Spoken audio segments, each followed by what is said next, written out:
So as part of the diversity on our farm, we actually have an insurance office where we have 8 employees that sell insurance in Sunburst and Shelby. And where these offices are, we actually began to retail beef last year too. So you can see one of our retail beef freezers.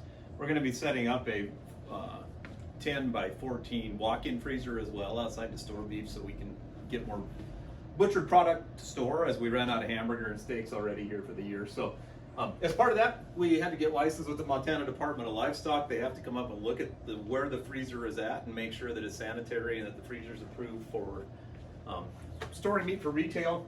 We also had to get a retail small food purveyor's license from our county sanitarian. So you have to get set up not only through the Department of Livestock, also through the local sanitarian. That's going to be your retail license to actually sell meat. They have to come up and just inspect how you're doing things as well.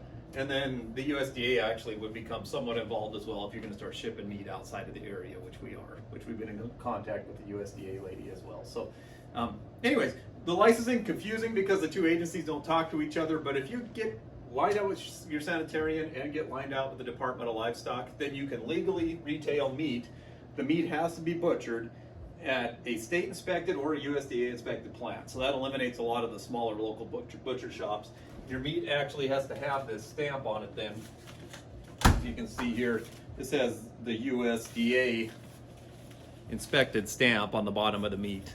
If you don't have that, you can't retail it, either that or the state inspected. So that's what we have for retail meat. We're just getting going on that. We use grazecart.com, which is an awesome site for helping you build a website for your farm that we retail meat through, and it's been really well supported by our community.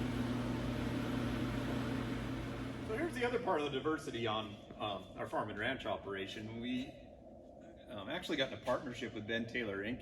to retail chemicals up here. As I used to actually be an employee of CHS as an agronomist before we started this insurance office thing. So part of this building is shared by Ben Taylor Inc. Part of it is actually our farm shop in this warehouse, and that allows us to have a nice place to work on stuff and equipment in the winter, and it gives Ben Taylor Inc. a retail location in the summer to retail chemical out of here, and that's been really well supported by our community. So just other ideas that you guys can do to diversify in your farm operations, and this has worked out really well for us.